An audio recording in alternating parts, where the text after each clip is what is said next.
good morning, good afternoon, and good evening.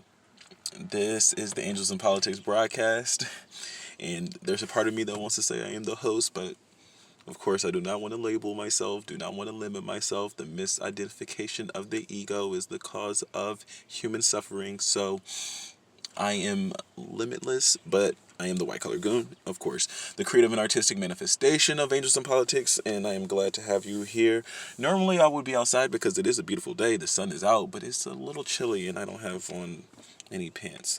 I have on shorts and no socks, so I never wear socks, but never is a strong statement. I had some on this morning when I went for a run, but around the house, I don't have any. So it's just a little chilly out there, and we're gonna wait for it to warm up. So I'm just gonna keep you here in the car where it's nice and warm, and I have my jumper on too. Um, I have this notebook that I was doing this assignment. I had to submit a video for my fellowship, and let's get into that. Actually, let's really get into the nitty gritty. First and foremost, have you had your dinner? Have you had a meal? Have you had your lunch or something like this? If so, tell me what you've had. Like, tell me what you're eating. Like, show me what you're eating. Maybe you can video chat me or video message me, and whilst you have your meal, we can have a conversation. But right now it's still early for me. I haven't had anything to eat. Just this water, and it's not even hot water. Just water. Um, but this notebook is one of many notebooks that I have because I just have to write things down, and I take notes, and I'm an avid learner. I'm a keen. I'm I'm I'm keen on developing myself, or cultivating my inquisitive nature, or like my sense of you know learning new things, I guess, to put it simply. So yeah, I have just pages upon pages of a lot of them are my dreams, like not like just goals and aspirations, that too, but like dreams that when I wake up in the morning, it's like, oh, that was quite interesting, and I write that down. So it's like a dream journal. Then I take notes if it's this term of parigraha. This was my work for whenever I was doing my integral yoga training when I was living in the ashram. So these terms are talking about the yamas, the niyamas. Um, I have flows in here. I have vignettes in here. So a lot of things, right? So the reason I wanted to speak to you about this is because for my homework assignment, we're supposed to submit a video, and it was like a 60-second clip, and that's challenging for me to do anything for 60 seconds other than maybe sex, and I don't have sex, right? So it's like, with this video clip, you're supposed to like be concise, and cultivate that sense of brevity, and being succinct and candid, and candidness is something that I have to really work on. But this is just me. This is my personality. So give or take. There are some things that will be a bit more challenging to others. But so yeah, we're supposed to do this assignment, and another part of it was to submit a LinkedIn photo. So this is a professional thing. This is for you to get a job. Like, this is for you to fit in within the organizational structure of a corporate entity, so they can provide you with a salary, and you can have the benefits, and you can make money. And this is like a sales development role, sales development representative, or a business development representative. So somebody who's going to be selling software as a service, or it could be products, it could be a myriad of things, but no, most likely it will be software. But with the video, and with the submission of uh the picture, and the just the various assignments, I'm aware, like I'm like fairly aware. I'm not saying I know it all, because I definitely don't, but I'm fairly aware that the organizers, the leaders, the executives, the administrators are looking for you to be as a as a cohort, as a member within this cohort, to be in alignment with the parameters that they have set, or the guidelines that they have set, or they want you to be as marketable as possible. And in order for you to be as marketable as possible, you should be professional, whatever that means, and you should look the part, and you should be your you should be able to fit the mold, and so to speak. You should fit the mold. And with that being said, now they can put their stamp on you. And this is a good stamp. It's like, okay, this person went through our training. This person did what we asked them to do. And because of that, we are able to, you know, promote you to these various businesses, entities, companies, startups, and you can work on behalf of us, because it's like, yo, you're doing what we said, and you went through our program, and you followed the curriculum to the T, and you weren't an outlier. You weren't somebody trying to change the system, or reinvent the system, or reshape the system. And I have I have the awareness of that, and I understand that, and I can distinguish between, somebody who is a mover and a shaker, and somebody who's this innovator and futurist, or somebody who's very inventive, creative. That is great to be that way. I understand, like, because somebody might say, "Oh, this person's smarter. This person's intelligent," and I was like, "Well, what's the step up from smart and intelligent? What's the next level, or how do you express your intelligence if you have so much of it? How do you uh, integrate your smartness if you have so much of it? Like, what is the way to show how proficient you are within your intelligence in your realm of being smart and competent?" And I feel like the step up from that is being creative. Somebody can be like, "Yo, he's brilliant," or "She's brilliant." Well, how so? Like, what makes that person brilliant? What makes her brilliant? Well, that's because she's able to synthesize. She's able to synchronize. She's able to take the polarities of two different polar opposite concepts, something from here, something from the left, and something from the right, and she can merge them, she can converge them, she can intermingle them, she could dissect them, she can deconstruct them, and she can and as she brings it together, she can create something new, something that is not there. We're aware of object A and object B, but this person who is brilliant or creative is able to take her intelligence and literally create something new. Object C, object D, object E, F, G, because now she has the fundamental understanding of what A and B are, or what the A is and what the B is, and can do something with it, right? And I feel like, it takes a certain type of person to be that way. It's I feel like everybody might have the faculty of, or might have the capacity to be creative, but I don't think every person's strengths are their strengths lie in creativity. Not to say that, I mean, people can't be smart or people can't be intelligent. I feel like you can be, and I feel like you are. You have to find out what you're interested in, where your intelligence lies, how you can express yourself, and culminating and taking your competence and your intelligence into building something that's industrious, or showing your industrious nature by synthesizing your competence and your intelligence. But being creative is a faculty that must be cultivated. It is a skill that can be cultivated. It is something that you work on, but there are people who innately have that ability or capability to think in abstract terms. People who have a curious and an inquisitive disposition, thereby they are constantly looking for new things, reading new things, writing things down, turning over stones to figure out, like, what's underneath there, that type of thing. And I say this to say, whether I was at the ashram a month or two ago for my integral yoga training program, or whether I was working on the cruise ship, or whether I was at school as a kid growing up, or even now being in this cohort fellowship for this tech role, I have found that, according to my peers, or looking at, my my colleagues, I've always felt that I view things in my own way, which is good because I believe they view things in their own way, and we as people think differently, and because we think differently, we operate differently. It's pretty simple.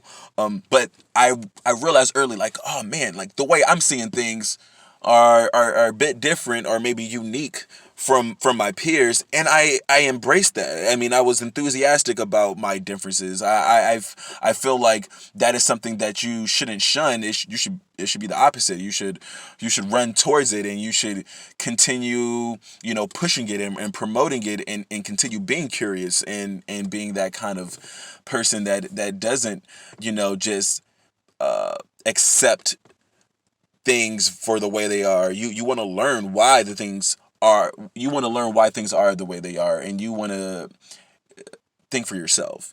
And I've always been that way. And I don't know. I understand that those traits are within people, or people who have those characteristics tend to be entrepreneurs, tend to be innovators, tend to be maybe artists or directors, or people who are in those, who have who have pushed or promoted or projected themselves in the fields of artistry and creativity, and that's a high risk, high reward game. Normally, if you went to school growing up, they're not promoting you, or they're not pushing you to cultivate your artistic proclivities. For the most part, they're not telling you you should go to college so you can be a painter, or you should be a sculptor, or you should write songs to create conceptual albums, or you should be a director. Like, I mean, they have directing school, they have acting school, they have performing arts school, they have graphic design school, they have all types of schools for that. But university as a education, as a holistic, entity, is like not promoting your individual nuanced ways, your unique talents, your spiritual gifts, and they're not telling you to express them in radical, transparent ways, because it's hard to quantify that. Uh, it's hard to measure that. I mean, if you're a scientist, because some people are more geared towards the mathematic, logistical, analytical, reasoning side, more left brain. If you're one of those people, it's kind of difficult for you to even put into words, or put into an equation, or put into an experiment, or to test, like, how can I measure this person's aptitude? How can I measure this person's productivity, or greatness, or intelligence, or creativity? How can I measure your creativity, brother? It's because it's like, it's open ended. Like, you could write a play, or you could do something with photography, or you could shoot a film, or you could create an album, or you can write stories, or you can streamline your dreams into this, I don't know, into whatever. You can create. Being a creative means you're making something that's never been done before. So in order for somebody to measure it, it's like, how can I measure something that I have no idea what the fuck it is? And I won't know until somebody else creates it. So I'm saying this to say that whenever I'm submitting my homework, I am fully aware that I'm doing things that are against the grain, or I'm aware that whenever they ask for you to submit a profile picture, they want you to have a suit and tie, a shirt with a collar in it. And I like dressing up, and I like having formal or business casual clothing, and I have them, and I feel like when I put it on, people say it fits me, right? But the I guess the caveat, and that's the term I want to use. The caveat is that I like to dress that way when I want to dress that way. I want to dress that way according to how I feel about it, not because I'm trying to fit in. Once I find out that, oh, you want me to dress this way so I can look normal, then it's like, well, no, because I'm not normal, so I don't want to dress that way. When I figure out that, oh, you want me to promote an item or a product in a way that is conventional and standard according to these guidelines, it really forces me. And it's not like there's just a part of me that wants to be contrarian, but it's a part of me that wants to be provocative, or I want to evoke certain emotions, or I want to be true to myself, and I want to be attuned to my emotional, social, creative nature, and that will be me creating my own thing. So yes, my submission of my photo is not me in a suit and tie. It's me, crouched over in the sunlight with my camera, giving it to my nephew and having him look at it with complete and utter, curiosity, like that inner child. And that's what I'm about: the inner child, the divine feminine, the kundalini energy, the transcendence of that energy, the permeation of that Christ consciousness through the body, the surrendering of the ego, the renunciation of your old and antiquated pathologies that have been limiting you from your growth and your success of self-actualization, self-realization. That's who the fuck I am. That's what I'm putting out. That's what I'm projecting. So the reason why, instead of me promoting a tech item for my like assignment, and I put up the Barbie doll that you see whenever I do my political collection videos, whenever you see the fact that my picture that I put out is with me and a teddy bear sitting on my lap when I'm in the half a lotus pose on the floor, shows me in the inner child. Whenever you see me, and you're not gonna see these assignments, of course, but it's like when the company is looking at me, it's like, yo, what the fuck is this? Like, yo, this isn't in alignment. This isn't in accordance. This is incongruent to what the rest of the staff and your peers and the rest of your colleagues are doing. And they can take, it's polarizing, of course it is. So that means they can look at it and say, wow, he's really different, he's really unique, he's really creative. Maybe there will be companies, there will be entities, there will be businesses that will love to have somebody who thinks out of the box, love somebody who is an independent thinker, love somebody who is radically transparent and highly extroverted and gregarious, maybe to a clinical degree. Like, maybe there will be people who like this shit, but for the most part, I am aware that it's kind of like hands off, because like, we don't know if we can put our stamp on this. You know what I'm saying? It's like you're not going according to the guidelines of what we have set.